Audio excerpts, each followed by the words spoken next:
سبحان الذی اسری بعبدہ، پاک ہے وہ ذات جو لے گئی اپنے بندے کو راتوں رات مسجد اقصی سے مسجد حرام سے مسجد اقصی تک۔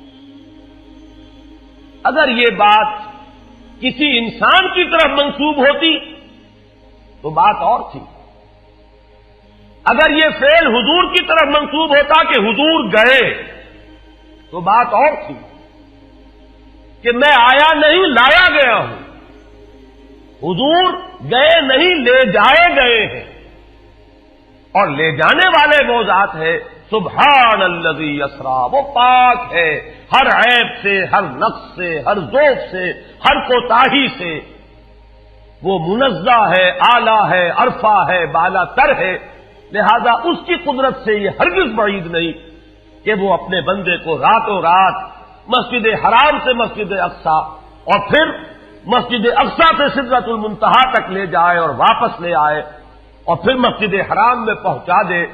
اور بعض روایات میں آتا ہے کہ وضو کا پانی ابھی بہ رہا تھا اور کنڈی جو ہے حضور کے مکان کی وہ ابھی ہل رہی تھی، معلوم ہوا وقت نہیں گزرا۔ میں کچھ بیان کروں گا، میرے بیان کرنے میں کچھ کمی اور بیشی ہونے کا اندیشہ ہے۔ اگر ہم اتنے خوش قسمت ہیں کہ وہ واقعہ ہمارے پاس ایک مفصل حدیث کی شکل میں موجود، اور حدیث بھی دوسرے یا تیسرے طبقے کی کتابوں کی نہیں، متفق علیہ،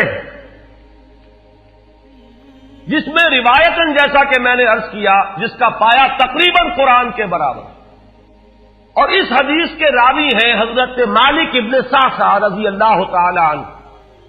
ان کے بارے میں ایک بات ہے بڑی اہم، وہ نوٹ کر لیجئے۔ یہ انصاری صحابی ہیں، ان میں سے نہیں ہے کہ جنہیں حدیثیں بیان کرنے کا کوئی زیادہ شوق رہا ہو، یہ غالباً واحد حدیث ہے جو انہوں نے بیان کی، اور انہیں اس سے نہایت شغف تھا، نہایت محبت کے ساتھ انہوں نے اس کو محفوظ کیا تھا، اس کے ایک ایک لفظ کی حفاظت کی تھی۔ چنانچہ بعض دوسرے وہ صحابہ بھی جنہوں نے خود حضور سے یہ بات سنی ہوئی تھی، اب ایک تو وہ خود براہ راست روایت کر رہے حضور سے کہ ہم نے سنا، حضرت انس ابن مالک رضی اللہ تعالی عنہ خود، لیکن وہ صحابہ بھی ان کی خدمت میں خاص طور پر حاضر ہو کر ان سے اس روایت کو سنتے تھے، اس لیے کہ اس روایت میں ان کا درجہ بہت بلند ہے، ان کو اس سے بہت شغف تھا۔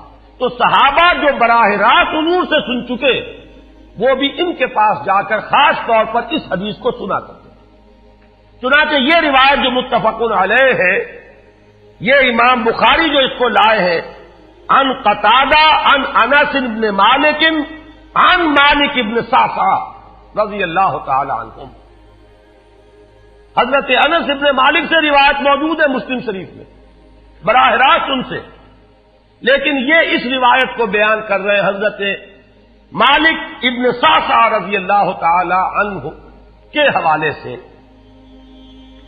روایت کیا ہے؟ ان النبی صلی اللہ علیہ وسلم حدثہم عن لیلۃ اسری بہ۔ اب دیکھیے یہ مرفوع حدیث ہو گئی، حضرت صعصع بیان فرما رہے ہیں کہ نبی اکرم صلی اللہ علیہ وسلم نے خود ہمیں سنایا، وہ حالات و واقعات سنائے جو اس رات کو پیش آئے جس رات کے انہیں لے جایا گیا۔ قال بینما انا فی الحطیم وربما قال فی الفجر، حضور فرماتے ہیں کہ میں اسی اثنا میں کہ میں حتیم میں تھا، اور ایک دوسری روایت میں الفاظ حجر آئے ہیں، وہ بھی کہتے ہیں اسی حصے کو، مضطجعا میں لیٹا ہوا تھا،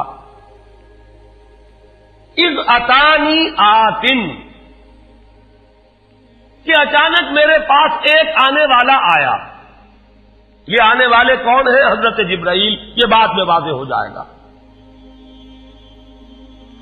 فشق ما بین ہذہ الی ہذہ،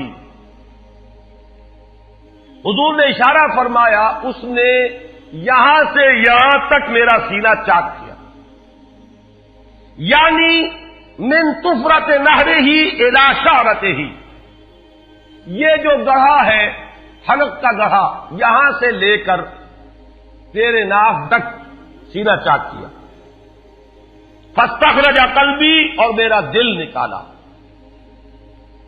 ثم اعطیت بطست من ذهب مملوء ایمانا فغسل قلبی، پھر ایک تشت لایا گیا سنہری جو ایمان سے مملو تھا، بھرا ہوا تھا، تو پھر اس کے ذریعے سے میرے اس قلب کو، سینے کو دھویا گیا، ثم غسل ثم اعید، وفی روایت اس کے بعد اس کو لوٹا دیا گیا اور پھر وہ زخم بھی سی دیا گیا۔ ایک روایت میں آتا ہے ثم غسل البطن بماء زمزم ثم ملئ ایمانا وحکمتا، اسی طریقے سے پورے پیٹ کو بھی صاف کیا گیا مائے زمزم سے، اور اس میں بھی ایمان اور حکمت بھر دیے گئے۔ ثم اعطیت بدابۃ، پھر میرے پاس ایک چوپایا لایا گیا، دون البغل فوق الحمار، جو بغل یعنی خچر سے تو کچھ چھوٹا تھا، اور حمار یعنی گدھے سے کچھ بڑا تھا، اب یہ جو سفید تھا، یقال لہ البراق، جس کا نام براق ہے، وَيَدَعُ خَطْوَهُ عِنْدَ أَقْصَى طَرْفِهِ، اور اس کا ہر قدم اس کی حد نگاہ پر جا کر پڑتا تھا۔ فَعِلْتُ عَلَيْهِ، میں اس پر سوار ہوا، فَانْطَلَقَ بِي جِبْرَائِیل، اب یہاں نام آ گیا، وہ آنے والے کون تھے؟ پھر چلے میرے ساتھ حضرت جبرائیل، حتی اتی السماء الدنیا، یہاں تک کہ وہ آسمان دنیا تک پہنچ گئے، جو پہلا آسمان۔ اب یہاں دیکھیے وہ روایت میں جو زمینی سفر کا درمیانی حصہ ہے وہ رہ گیا، دوسری روایات سے ہم اس کو جوڑ کر جمع کریں کہ پہلا زمینی سفر ہے، مسجد اقصیٰ تک پہنچے ہیں، وہاں جا کر روایت میں آتا ہے میں نے وہی اپنے اس خچر کو باندھا، براق کو، جہاں انبیاء باندھا کرتے تھے، اور پھر وہاں میں نے نماز ادا کی، بہت سے لوگ جمع ہوئے، میں منتظر تھا کہ کون نماز پڑھائے گا، کہ جبرائیل نے میرا ہاتھ پکڑ کر مجھے آگے کیا، میں نے نماز پڑھائی، اور پھر جبرائیل نے مجھے بتایا کہ یہ تمام انبیاء تھے جو اس دنیا میں مبعوث ہوئے ہیں، اور آج آپ نے ان سب کی امامت کی۔ یہاں سے پھر شروع ہوا ہے وہ دوسرا سفر، لیکن جب پہلے آسمان تک پہنچے، فاستفتح، انہوں نے دستک دی، کھلوانا چاہا، قیل من ھذا، پوچھا گیا کون ہے؟ قال جبرائیل، انہوں نے جواب دیا جبرائیل۔ قیل ومن معک، پوچھا گیا کہ آپ کے ساتھ کون ہے؟ دیکھیے یہاں ذہن میں رکھیے گا، اس امکان کو کوئی شخص مسترد نہیں کر سکتا کہ ان ملائکہ کے علم میں ہو، لیکن پھر بھی پوچھ رہے ہیں، قانون قانون ہے، دروازے پر دستک دینی ہوگی، آئیڈینٹی ڈسکلوز کرنی ہوگی، چاہے علم میں ہو۔ جج جو ہے وہ اپنے علم کی بنیاد پر فیصلہ کبھی نہیں دے گا، وہ تو مقدمے کی سماعت ہوگی، شہادتوں کی بنیاد پر فیصلہ ہوگا۔ ذاتی علم کی بنیاد پر کرنا ہے تو وہ خود کسی اور عدالت میں اس مقدمے کو منتقل کرے اور وہاں گواہ کی حیثیت سے پیش ہو، تو قانون قانون ہے۔ پوچھا گیا آپ کے ساتھ کون ہے؟ قال محمد صلی اللہ علیہ وسلم۔ قیل وقد ارسل الیہ، پوچھا گیا کیا انہیں بلایا گیا ہے؟ قال نعم، انہوں نے فرمایا ہاں۔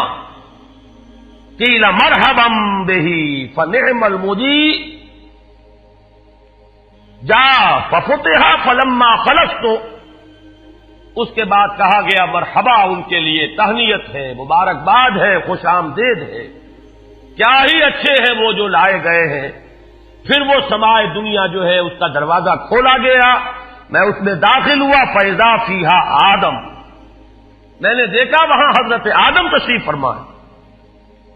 فقال ھذا ابوک، جبرائیل نے کہا یہ آپ کے جد امجد ہیں، فسلم علیہ، ان کو سلام کیجئے، فسلمت علیہ، میں نے انہیں سلام کہا، فرد السلام، انہوں نے سلام کا جواب دیا، ثم قال مرحبا بالابن الصالح والنبی الصالح، خوش آمدید ہے، مرحبا ہے صالح بیٹے اور صالح نبی پر۔ ثم صعد بی، پھر مجھے اور اٹھایا گیا، حتی اتی السماء الثانیہ، یہاں تک کہ جبرائیل پہنچ گئے دوسرے آسمان تک۔ فاستفتح، پھر وہی سوال و جواب ہے، میں ترجمہ نہیں کروں گا۔ قیل من ھذا قال جبرائیل، قیل ومن معک قال محمد، قیل وقد ارسل الیہ قال نعم، قیل مرحبا بہ فنعم المجیء جاء ففتح فلما خلصت۔ جب یہ سارا اس کارروائی کے بعد داخل ہوئے ہیں دوسرے آسمان پر، فَإِذَا يَحْيَىٰ وَعِيسَىٰ وَهُوَ ابْنَا خَالَةٍ، وہاں میں نے دیکھا کہ یحییٰ اور عیسیٰ ہیں اور یہ خالہ زاد بھائی ہیں۔ قَالَ هَذَا يَحْيَىٰ وَهَذَا عِيسَىٰ فَسَلِّمْ عَلَيْهِمَا فَسَلَّمْتُ فَرَدَّا ثُمَّ قَالَ مَرْحَبًا بِالْأَخِ الصَّالِحِ وَالنَّبِيِّ الصَّالِحِ، انہوں نے بھی کہا خوش آمدید اور مرحبا ایک صالح بھائی اور صالح نبی کو، یہاں نوٹ کیجئے گا، حضرت عیسیٰ اور حضرت یحییٰ یہ بنی اسرائیل میں سے، لہذا حضور کو اپنا بیٹا نہیں کہہ سکتے، بھائی کہہ رہے ہیں۔ آدم جد امجد ہیں، انہوں نے بیٹا کہا ہے، مرحبا بابن الصالح والنبی الصالح، وہ نبی تو ہے، سب کہیں گے نبی، لیکن کوئی بھائی کہے گا، کوئی بیٹا کہے گا، ابراہیم بیٹا کہیں گے، موسیٰ وہ بھائی کہیں گے، جن کی نسل سے آپ نہیں ہیں، وہ جو براہ راست نسل چلی آ رہی ہے اس میں جو ذکر کرے گا وہ بیٹے کے لفظ سے کرے گا۔ ثم صعد بی الی السماء الثالثہ فاستفتح قیل من ھذا قال جبرائیل، قیل ومن معک قال محمدا، قیل وقد ارسل الیہ قال نعم، قیل مرحبا بہ فنعم المجیء جاء ففتح فلما خلصت اذا یوسف قال ھذا یوسف فسلم علیہ فسلمت علیہ فرد ثم قال مرحبا بالاخ الصالح والنبی الصالح۔ اب مجھے ترجمے کی ضرورت نہیں ہے، ایک مرتبہ بات آپ نے سمجھ لی، اب تیزی کے ساتھ میں اس حدیث کو پڑھ دینا چاہتا ہوں۔ ثم صعد بی، پھر مجھے اور بلندی پر لے جایا گیا، حتی اتی السماء الرابعہ فاستفتح قیل من ھذا قال جبرائیل، قیل ومن معک قال محمد، قیل وقد ارسل الیہ قال نعم، قیل مرحبا بہ فنعم المجیء جاء ففتح فلما خلصت فاذا ادریس فقال ھذا ادریس فسلم علیہ فسلمت علیہ فرد ثم قال مرحبا بالاخ الصالح والنبی الصالح۔ یہاں ملاقات ہوئی حضرت ادریس علیہ الصلوۃ والسلام سے۔ ثم صعد بی حتی اتی السماء الخامسۃ فاستفتح قیل من ھذا قال جبرائیل، قیل ومن معک قال محمد، قیل وقد ارسل الیہ قال نعم، قیل مرحبا بہ فنعم المجیء جاء ففتح فلما خلصت فاذا ہارون قال ھذا ہارون فسلم علیہ فسلمت علیہ فرد ثم قال مرحبا بالاخ الصالح والنبی الصالح۔ ثم صعد بی حتی اتی السماء السادسہ فاستفتح قیل من ھذا قال جبرائیل، قیل ومن معک قال محمد، قیل وقد ارسل الیہ قال نعم، قیل مرحبا بہ فنعم المجیء جاء ففتح فلما خلصت فاذا موسیٰ قال ھذا موسیٰ فسلم علیہ فسلمت علیہ فرد ثم قال مرحبا بالاخ الصالح والنبی الصالح۔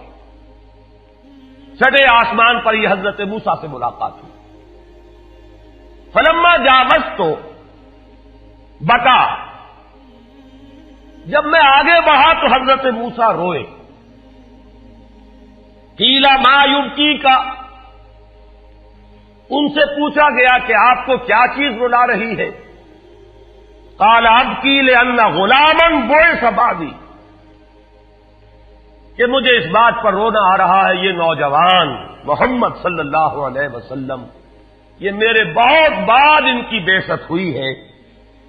يدخل الجنت من امتہ اکثر ممن يدخلها من امتی، میرے بہت بعد آنے کے باوجود ان کی امت میں سے جنت میں داخل ہونے والوں کی تعداد میری امت کے مقابلے میں بہت زیادہ ہو. بہرحال اپنی امت کا خیال تو ہے، وہ شفقت جو نبی اور رسول کو اپنی امت پر ہونی چاہیے وہ ہے بتمام و کمال. اسے معاذ اللہ کسی حسد پر معمول نہ کیجیے، بلکہ وہ جو احساس ہوا ہے اپنی امت کی محرومی کا، وہ ہے کہ جس نے حضرت موسیٰ علیہ السلام پر یہ کیفیت طاری کی. ثم صعد بی، پھر مجھے اور بلند کیا گیا الی السماء السابعۃ، ساتویں آسمان پر. فاستفتح قیل من ھذا قال جبرائیل، قیل ومن معک قال محمد صلی اللہ علیہ وسلم، قیل وقد بعث الیہ قال نعم، قیل مرحبا بہ فنعم المجیء جاء. فلما خلصت فاذا ابراہیم قال ھذا ابوک ابراہیم فسلم علیہ، فسلمت علیہ فرد السلام ثم قال مرحبا بالابن الصالح والنبی الصالح. حضرت ابراہیم نے پھر استقبال کیا، خوش آمدید صالح بیٹے اور صالح نبی کے لیے. ثم رفعت، اب ذرا یہاں نوٹ کیجئے گا، یہاں سوئد تو نہیں آیا، سوئد ابھی نہیں آیا، رفعت.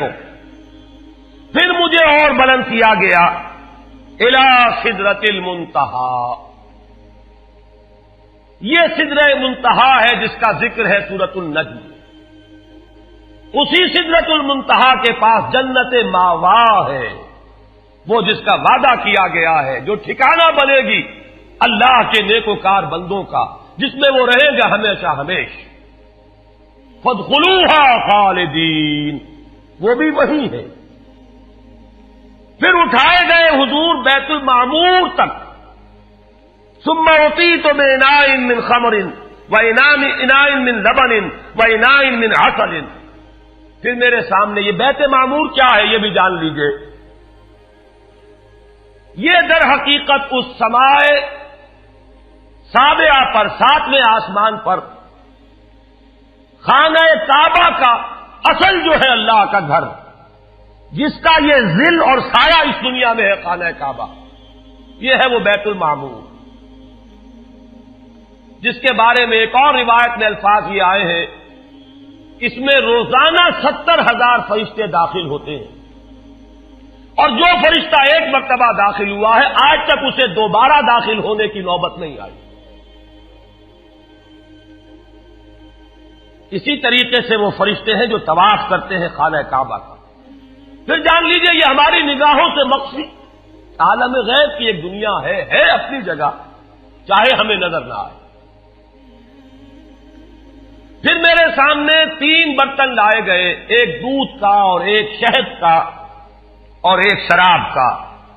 فاخذت اللبن، میں نے دودھ والا پیالہ اٹھا لیا. قال ہی الفطرہ، حضرت جبرائیل نے توثیق کی کہ یہ ہے اصل میں آپ کا انتخاب درست ہے، یہ فطرت ہے. فطرت اللہ التی فطر الناس علیہا، یہی جو فطرت انسانی سے قریب ترین شے ہے اس کا آپ نے انتخاب کیا. انت علیہا و امتک، اسی فطرت پر اے محمد آپ بھی ہے اور آپ کی امت بھی ہے. ثم فرضت علیہ صلوات 50 کل یوم. ایک اور روایت میں الفاظ آئے ہیں، اس میں اس کی وضاحت نہیں ہے کہ 3 چیزیں حضور کو یہاں عطا کی گئی. ایک تو 50 نمازیں جو فرض ہوئی، ایک دن رات میں 50 نمازیں،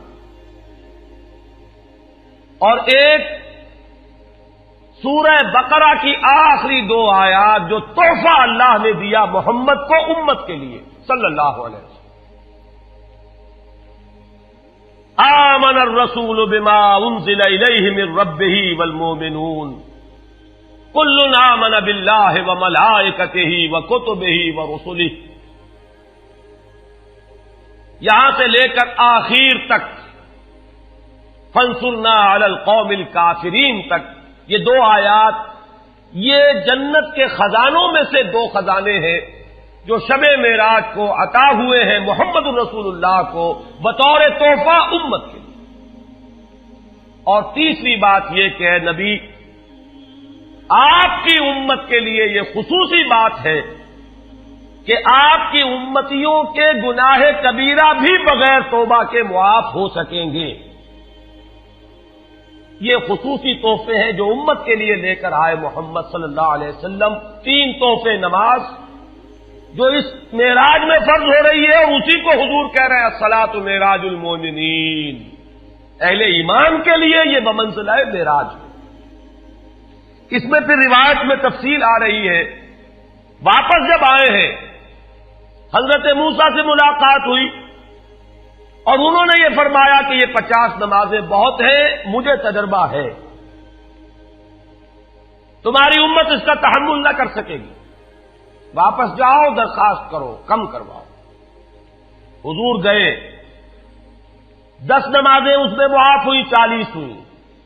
پھر یہی بات ہوئی, پھر بھیجا حضرت موسیٰ نے, پھر 30 ہوئی, پھر 20 ہوئی, چوتھی مرتبہ پھر وہ 10 اور پھر 5 رہ گئیں. اس پر بھی حضرت موسیٰ نے یہ کہا اب بھی جاؤ یہ بھی بھاری ہے. حضور نے فرمایا مجھے شرم آتی ہے, میں اتنی مرتبہ جا چکا ہوں, مزید اب جانے سے حیا محسوس کر رہا ہوں. تو ندا آئی کہ یہ 5 ہی 50 کے برابر ہیں. ہمارے ہاں قول بدلا نہیں جاتا. یہ 5 جو ہے در حقیقت یہ قائم مقام ہے ان 50 کے کہ جو اولاً ہم نے فرض کی تھی. یہ 50 ہی شمار ہوں گی اگر ان کا انسان ان پر مداومت اختیار کر لے. میں آخری جملہ آپ کو اس کا سنا دیتا ہوں. فَأُمِرْتُ بِخَمْسِ صَلَوَاتٍ كُلَّ يَوْمٍ فَرَجَعْتُ إِلَىٰ مُوسَىٰ فَقَالَ بِمَا أُمِرْتُ بِخَمْسِ صَلَوَاتٍ كُلَّ يَوْمٍ قَالَ إِنَّ أُمَّتَكَ لَا تَسْتَطِيعُ 5 صَلَوَاتٍ كُلَّ يَوْمٍ وَإِنِّي قَدْ جَرَّبْتُ النَّاسَ قَبْلَكَ وَعَالَجْتُ بَنِي إِسْرَائِيلَ أَشَدَّ الْمُعَالَجَةِ. میں نے بنی اسرائیل کا حتی الامکان معالجہ کیا, ان کے حالات کو درست کرنے کی کوشش کی, لیکن مجھے تجربہ ہے یہ 5 بھی نہیں جھیلی جائیں گی. فرجع الی ربک فاسألہ التخفیف, مزید تخفیف چاہیے لأمتک. قال سألت ربی حتی استحییت ولکنی ارضی واسلم. قال فلما جاوزت نادى مناد امضیت فریضتی وخففت عن عبادی. متفق علیہ. مجھے ندا آئی کہ میں نے اپنے بندوں پر تخفیف کی. اس میں وہ ذکر نہیں ہے, دوسری روایت میں ہے کہ ساتھ ہی وضاحت ہو گئی کہ یہ 5 نمازیں بھی 50 کے برابر ہے. میری بات نہیں بدلی گئی ہے, وہ در حقیقت میں نے اسی 50 کا رتبہ جو ہے ان 5 کو عطا فرما دیا. یہ روایت ہے جو متفق علیہ ہے. روایات کثیر, جنت اور دوزخ کے جو مشاہدات کرائے گئے وہ بہت تفصیل سے دوسری روایات میں, لیکن کسی اور روایت کا استناد کے اعتبار سے, اسناد کے اعتبار سے وہ درجہ نہیں ہے جو اس روایت کا ہے. باقی میں نے مسلم شریف کی روایات میں سے اور تفاصیل آپ کو سنائی ہے. یہ ہے واقعہ. پھر حضور واپس آئے ہیں, وہیں بیت المسجد اقصی میں آئے ہیں, پھر واپس تشریف لائے ہیں, اور اس کا میں بیان کر چکا ہوں دوسری روایات میں کہ وقت بالکل نہیں گزرا, کہیں روک دیا گیا ہے, پوری کائنات کو کہیں تھام دیا گیا. یہ بات تو وہ ہے جو آج سے پہلے بھی سمجھ میں آ سکتی تھی کہ شاید کسی ایک جگہ پر پوری کائنات کو روک دیا گیا. وقت بالکل نہیں گزرا کسی کے لیے. لیکن جیسا کہ میں نے عرض کیا, اس وقت تو یہ بھی سمجھ میں آتا ہے کہ سب کے لیے وقت گزر رہا ہو اور صرف محمد الرسول اللہ کے لیے نہ گزرے صلی اللہ علیہ وسلم. آج یہ بات بھی سمجھ میں آ سکتی ہے, لیکن یہ ہے کہ قرین قیاس وہی پہلی بات ہے. کہ اس میں پورے اس وقت کے لیے وقت کی رفتار کو روک دیا گیا ہو، وہ مصرع یاد آ گیا کہ آگے بڑھو یا وقت کی رفتار روک دو۔ تو یہ وقت کی رفتار ہے جو محمد الرسول اللہ صلی اللہ علیہ وسلم کے لیے روک دی گئی۔ اس کے بعد جو ہنگامہ ہونا چاہیے تھا وہ ہوا۔ صبح جب حضور نے فرمایا کہ یہ میرے ساتھ واقعہ پیش آیا ہے، تو جو رد عمل ہونا چاہیے تھا وہ ہوا ہے۔ یہاں تک بھی ہوا ہے کہ بہت سے مومنین صادقین متزلزل ہو گئے، مشرکین نے، کفار نے بغلیں بجائیں کہ اب ہمیں موقع مل گیا۔ معلوم ہوتا ابھی تک تو شک ہی کی بات تھی کہ ان کو کچھ خلل دماغی کا عارضہ ہے، اب تو ثابت ہو گیا، کسی شک کو شبے کی گنجائش نہیں۔ چنانچہ اب آپ اس کا اندازہ کیجئے، یہ واقعہ مکے میں بیٹھ کر بیان کیا جا رہا ہے، امتحان لیے گئے ہیں۔ اچھا اگر گئے تھے تو بتاؤ مسجد اقصی کے ستون کتنے ہیں، وہاں کی کھڑکیاں کیسی ہیں؟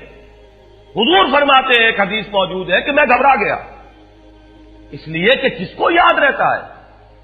مسجد اقصی میں جا کر حضور ستون تو نہیں گن رہے تھے، لیکن یہ کہ جب پوچھا جا رہا ہے تو مجمع میں تو ہو سکتا ہے کہ تالی پٹ جائے کہ اچانک اللہ تعالی نے میرے سامنے مسجد اقصی کو کر دیا، اب میں دیکھ کر بتا رہا ہوں اور لوگ دنگ ہو رہے ہیں۔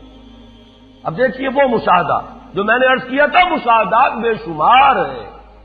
جنت سامنے لے آئی جاتی ہے اور آگ سامنے لے آئی جاتی ہے، جہنم سامنے لے آئی جاتی ہے، مسجد اقصی سامنے لے آئی گئی ہے، جن میں سے ہر سوال کا جواب حضور نے مشاہدے سے دیا ہے۔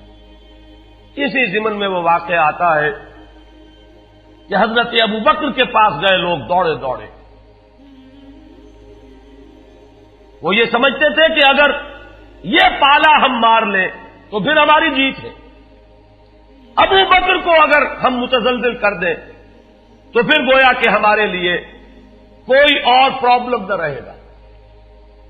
روایت میں آتا ہے حضرت ابو بکر نے بھی سن کر ایک دفعہ جھرجھری لی ہے، لیکن صرف ایک سوال کیا، کیا واقعی وہ یہ فرما رہے ہیں؟ لوگوں نے خوش ہو کر کہا، تالیاں بجائیں، ہاں ہاں کہہ رہے ہیں، چلو ہم لے چلتے ہیں۔